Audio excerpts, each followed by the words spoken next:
On a freezing night in January 1950, 11 men walked into a building in Boston.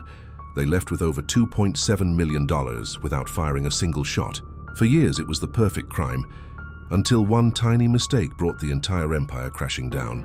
On the night of January 17, 1950, everything seemed normal at the Brink's armored car depot in Boston. Employees were wrapping up their shifts, unaware that something historic and terrifying was about to happen.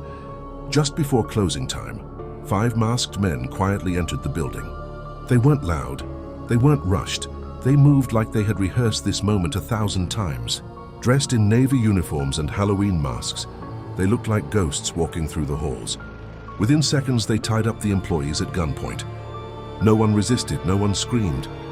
The robbers spoke calmly, almost professionally. Then came the real target, the vault. Inside was a fortune, $1.2 million in cash and $1.5 million in checks and securities. In less than 30 minutes, the crew loaded everything into bag and vanished into the freezing Boston night. No alarms triggered, no fingerprints left behind, no witnesses who could identify them. It was perfect. The FBI launched one of the biggest investigations in US history.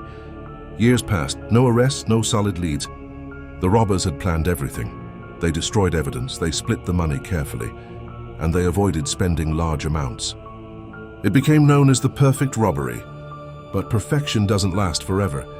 As the statute of limitations deadline approached, something unexpected happened. One of the gang members began to panic.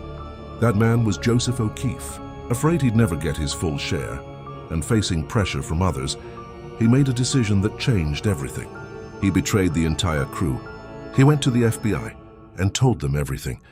Names are plans. Roles, the perfect crime list was over. In 1956, just days before the statute of limitations expired, the FBI arrested the gang. Most of them were sentenced to life in prison. But here's the chilling part.